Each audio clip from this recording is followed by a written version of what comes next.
What's going on, creators? Yeah, I just want to get on here and bring everybody back to now. Appreciate y'all being here and vibing with me for a bit. Yeah, today I'd like to continue the conversation on mental diets, hopefully adding something positive to your mental diet for today. I feel like mental diets are even more important than your physical diet for your overall state of consciousness. And it's important to kind of unplug from these things that are causing a lot of resistance and drama. And I want to wrestle against that. I want to make that person wrong so I feel right kind of mentality, which is pretty common in the world. If you get on Twitter, for example, you can see plenty of that. People wanting to make others wrong because they feel so right, but not even sitting there like judging these types of things anymore. Just getting more and more into a state of almost just like acceptance for the way things are. Not to say that that's always the way things are going to be, but instead of sitting there battling and resisting it and trying to if only things were this way, then I could be happy. Taking all of those types of thought forms and just surrendering those, and in that surrender, just having a gratitude, that the present moment is unfolding perfectly. Changing that belief, like the present moment is always like something to battle and resist and change, and it's flawed, and it's just not good enough. All of these are symptoms of like our old identity constantly resisting life, which is only able to be experienced like in the here and now. Everything else is just mental conversations and mental imaginings and future projections based on past that's not even real. A lot of it's just the past stories and interpretations that we had. But as going through this experience with my dad passing, and this was like a recent thing. It just happened like we haven't even had the viewing yet. So it happened in Christmas. So was that a week ago? Going through that entire experience, that was pretty intense. And in that, though, there was a lot of just letting go, surrendering, and being happy just for what was unfolding in the days. Because we had this like period where there was like 3 days of like he was in the shadow of death, unconscious. Who knew, if it'd be his last breath type thing. To miraculous recovery for a few days, where he was able to talk and communicate, and get a lot of these like father son type of like conversations, like deathbed conversations. And I'm really grateful to God for giving me and our whole family. We're all able to video chat for the people that are out of state, and they were able to talk to him one last time in body in this present form. Not to say that one of the bigger takeaways is that death is an illusion. It's just like merging into the one consciousness and feeling that on the inside his essence merged with this the one consciousness that we're all connected in, connected through almost like a tree. We're all maybe a branch or a leaf or something on this tree, but it all kind of goes back into one brain or one, whatever you call it, stalk. One tree.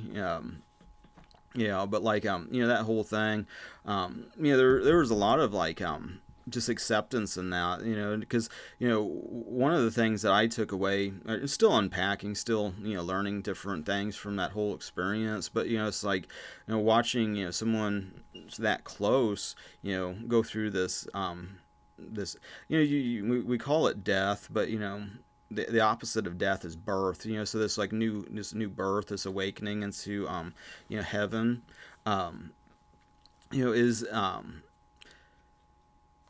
as you watch it, and especially when you realize that we're all connected, part of the ego kind of consciousness is it derives all sense of identity from outer things, from differences, from separateness. When the Holy Spirit, from my perspective at least, is more about connectivity, oneness, unity, and so leaning on that kind of mind, when watching like a death. It's like it feels like part of your identity is also dying, because who you are, if you're connected with that person, it's like that's part of your identity, that's part of your story. It's like going from that state to the next state with maybe that person not being embodied in a physical thing.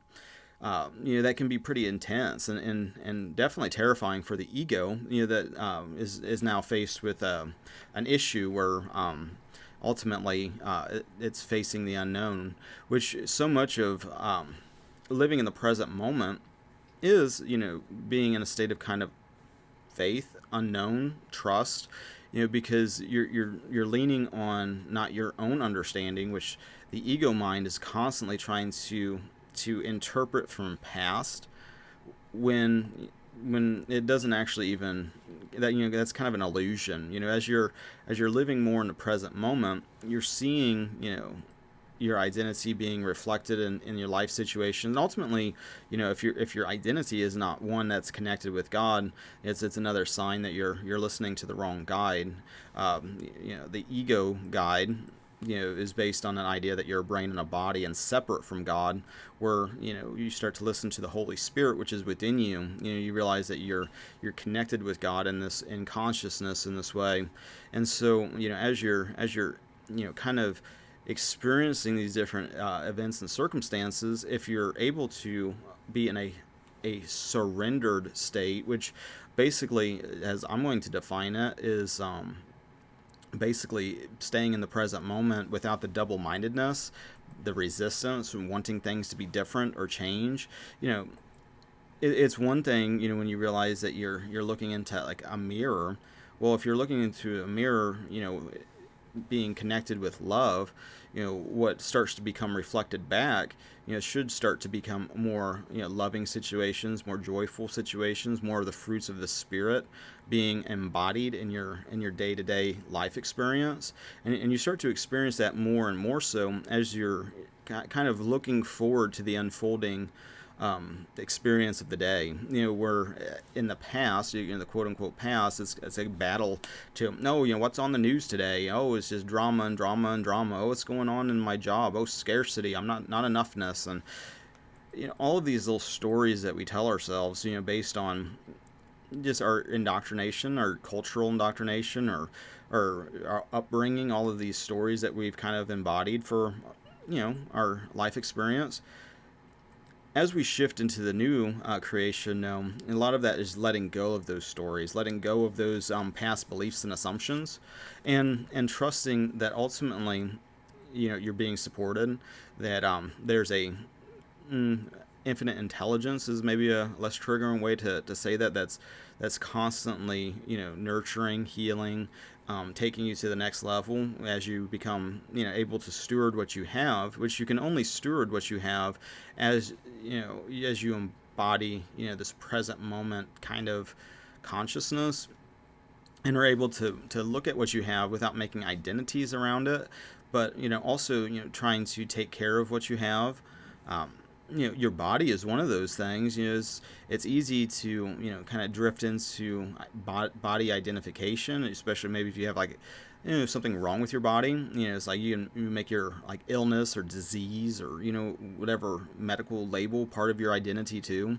If someone calls you a name, whatever in regards to your body, and you get triggered and offended by it, it's like that's a sign that you've made that part of your identity. But I think part of like some of these spiritual teachings regarding the body are kind of distorted, especially with some of this mentality like, oh, it's just you throw it off like some dirty rags, even though God created your body, so it should, and even like biblically, it talks about it's not even your body, it's God's body. God created it, and so getting out of these kind of, I don't know, these ideas that there's something wrong with your body, there's something inherently wrong with you, all of these are symptoms, of a deeper problem, which is actually not even really a problem, unless you're identifying with it, but as you're able to more and more so just be present and have a like a lightheartedness about the day, that you're not being constantly punished, you're not it's this mentality of like constantly suffering, and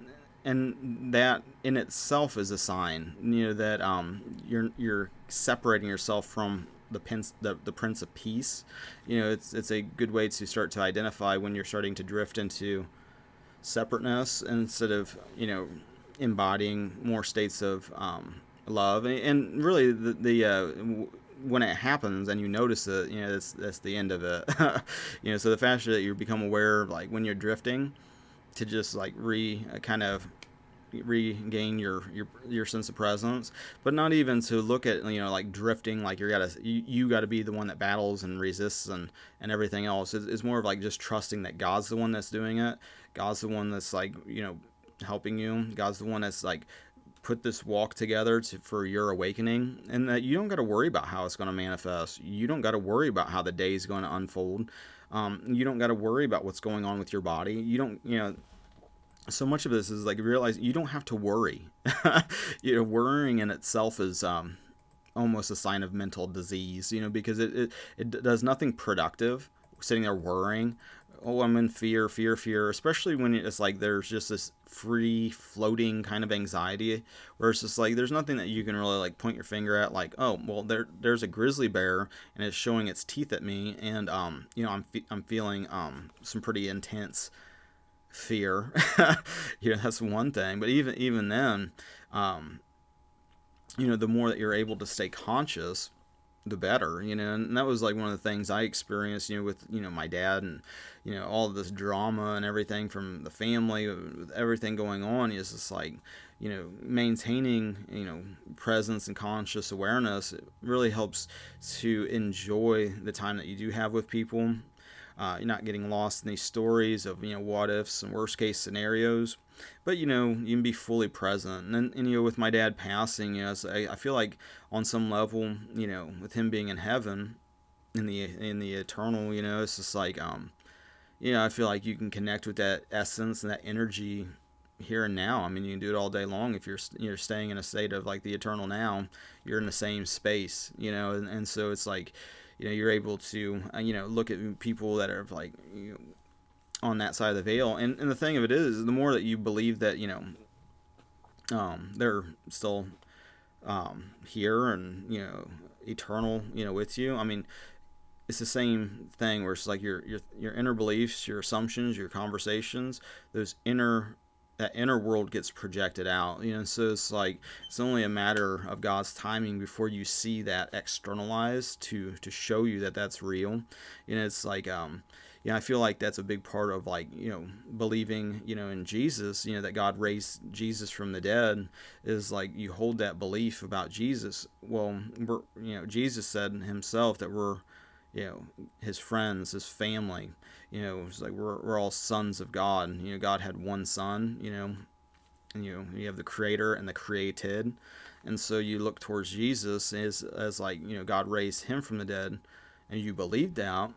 Well, you can also believe that about your family, your friends, children, even, people that you love and care about, that have, went from this side of the veil to the other. As you hold that belief that God has raised them, and they're alive now, it's not, it's only ever now, so it's like this idea that somehow, there's going to be this linear progression and then you'll see it. It's like you hold on to that present moment knowledge now, in God's ways and God's time, because, you start to realize that, God's just wearing all these different masks. It's just like, from when one form passes, it's almost like God takes off the mask and it merges back with the one consciousness, and that's just my opinion and where I'm at with things. And it brings me a lot of peace, actually, which is maybe borderline weird for the people in my immediate surroundings, and because, just go through the store or go out in public and stuff like that. And, my dad was pretty well known in this area. And so it's like a lot of people are like, coming up to me and talking to me and stuff. And it's like, yeah, it's like, in that whole experience, God taught me a lesson of like actual kind of like love that's like really hard to put into words, but it's like really wanting the best for somebody over my own desires is probably one of the few times, in recent memory, where it has been that profound of a thing. It's just like, yeah, they could maybe still be in body over here, but they're, in a state of suffering and, this and that and difficulties, and having to endure a whole bunch of difficulties, because maybe like I don't want to let go, or or whatever, compared to, you know, here in the present moment, so you have to, enduring a bunch of suffering over here versus, being one with love over on the other end of that spectrum. Both situations are in the present moment, you know, then actually, being happy for another person that they're experiencing love and joy and all the fruits of the spirits, heaven here and now. Um, it takes a lot of that sting of loss away, because then all of a sudden now you're focusing on what are they doing in heaven right now, and now it's like, well, they're not gone, they're you know and you start to realize that more and more so as you just like work on your relationship with Jesus. That's like a real thing. I mean, it's like the more you start to connect like that, you start to see that reality. You start to see that Jesus is still here and now. And it's wild to maybe hear that, whatever. But you can start to experience that for yourself as you ask, believe, and receive. You'll witness that, and then you'll witness that presence, and you'll come to hear that voice and understand where it's coming from, as opposed to the other voice of fear and separation, and ultimately feels like hell. Letting that voice go, and asking the Holy Spirit instead to help guide you and help you to understand these different things that are going on in the present moment. And as you start to do that more and more so, you start to realize you create a lot of the fear and the illusions and these misconceptions. And as you drop those, you start to see the connectivity that's always there. It's like, it's hard to describe, but as getting in more and more states of just like accepting the present moment. And that even has to do with like your body. It's like sometimes you like I'll get these weird sensations and shit in my body. It's like, oh shit, am I having a is that a heart attack? Is something wrong with me? Or it's like, oh, I'm feeling like a weird is something wrong? Is that the immediate reaction, the first reaction tends to be, oh, there's something going on with my body that's different from just the standard nothing's going on. So that must mean I'm dying. that must be a fearful thing, and it's just as likely, it's something beneficial. The only reason is that knee jerk goes to fear, and let's get on WebMD and just see the worst case scenario of whatever symptom is that could just be fleeting. It could just be something popping, and you're just gonna feel even better once that thing just resolves. But it has to do with a whole bunch of situations like that. Looking at lots of things is just being. It's our then story that we tell ourselves about it. That follows, and it's like, well, is the story. I want to resist it and battle against it. This is something wrong, and I'm right, so that's got to be wrong, and so. That's like a big, part of this thing, and accepting the day as it unfolds is to, start to find things to be, if you can't find things to be thankful and grateful for, can you just be still and just allow, things without, being, so, oh, here's a judgment call. Here's something I got to label. Here, can you just go, I don't know what any of this means anymore. Yeah, that's a good starting spot. It's just like, stop thinking that exactly what's going on and what things mean and what you got to do. It's like, we don't know. That's part of like the old mind is thinking, oh, my past is a good tool to decipher the present moment. It's not, because every moment is unique and different, and bringing your past bullshit to the present moment constantly just creates the same insanity loops over and over and over again. And it's not so you to let those things go and just trust that God's unfolding this perfectly, that you don't got to worry about how this is going to unfold. You don't got to worry about tomorrow. You're not going to worry 10 minutes from now. You don't have this constant worry and suffering. That's not who you are. So it's like as you just allow God to show you who you are, to stop putting up walls of resistance, putting up stories of nonsense that's not real. getting more and more so into an acceptance mode, and trusting that it's not you who does the work, it's God that does the work. God's bringing it to you. God's cleansing your mind. God's healing you. God's doing this. And it's like you can think of it like the sun. It's shining. It's constantly shining. You can you can see through a window, and you can close the curtain. You can tell yourself an illusion.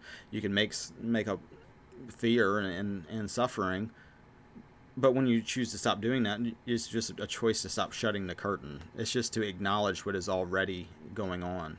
And the more so that you're able to do that through acceptance of the present moment, the more you start to feel the energy change.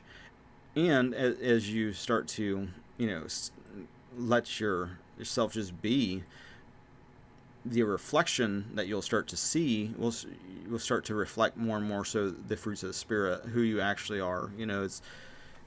And that's something that you can put on and try for yourself, which I encourage you to do that. And so, if there's any homework for today, it's just, stop resisting what's going on.